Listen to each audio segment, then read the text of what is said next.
Welcome back. Let's take a look now at Q-SYS Ethernet control. As we discussed earlier, we define incoming control as control coming from a device to control Q-SYS. And then the outgoing control is when the Q-SYS system is controlling an external device. With outgoing control, if we only need a unidirectional send-only control, we can use a command button component as a simple method to send TCP, UDP, or serial commands to a device to provide the control that we want. Q-SYS also has monitoring components which provide a means of supervising a device simply by sending it a ping at a particular time interval or an SNMP query. Q-SYS also supports bidirectional control with plugins, and if parsing response strings is required for your control system, then block controller, scriptable controls, or text controller components are available. Please note that for firmware Q-SYS Designer software version 7 or greater, you will need a feature license for scripting components and the block controller. Let's take a look at an example of using the ping component in a design to monitor the network connection status of a device. You'll find the ping component in the right side pane under Monitoring Components folder. If we enter emulation mode and then enter the host name or IP address of the device we want to monitor, Q-SYS will continuously send a sequence of pings to this address on the network. As long as we receive a reply on this address, we know that this device is on the network. Now, no guarantee that the device is fully functional, but at least we know that it's alive. Next, let's look at the SNMP query component. Go ahead and exit emulation mode, and then add the SNMP query component to the schematic. Then, go back into emulation mode where we can fill out the hostname or IP address of the device. Next, let's add the community parameter of that SNMP property we want to monitor, which typically is going to be a public or private one. We will also need to fill in the OID or object identifier of the SNMP property. Besides the OID parameter field, the component displays the last value received from the SNMP query. To the right of that, we have a comparison operator drop-down list to set how we compare the received SNMP value to the value we entered here. So, if we set the comparison operator to present, any present value received will set our status to OK. We can also choose is equal to, greater than, or less than, and so on, to better compare the values received to set our status properly as OK or as an error. Now let's move on to incoming control.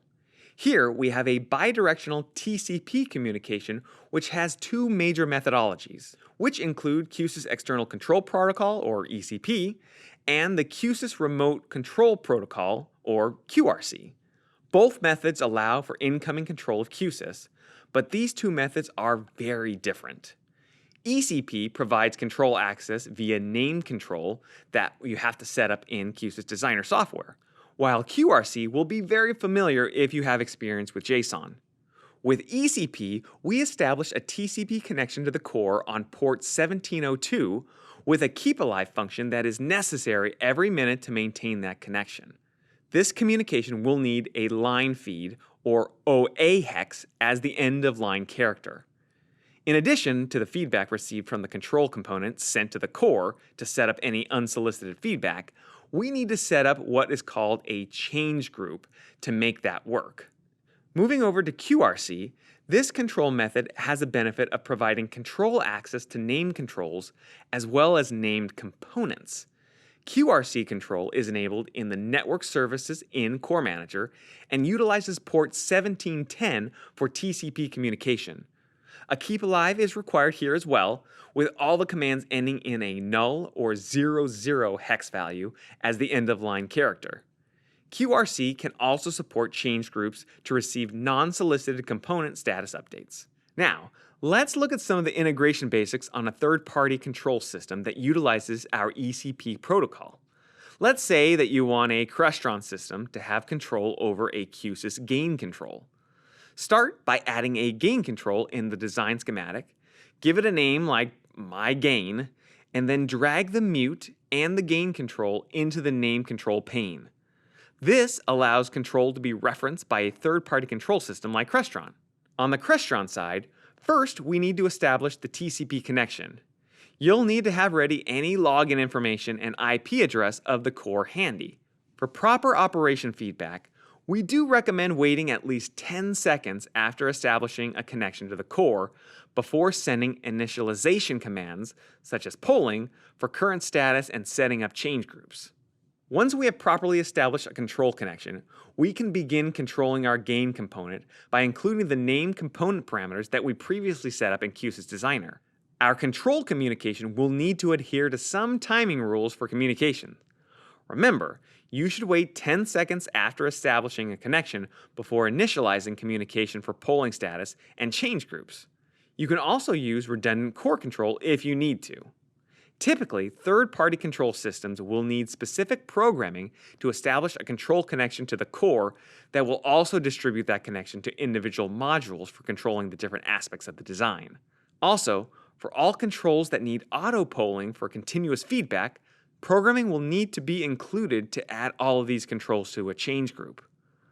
On the Q-SYS side, make sure to enable auto-poll to allow this functionality. Alright, we're going to pause right there. When we come back, we're going to take a look at third-party control plugins. See you next time.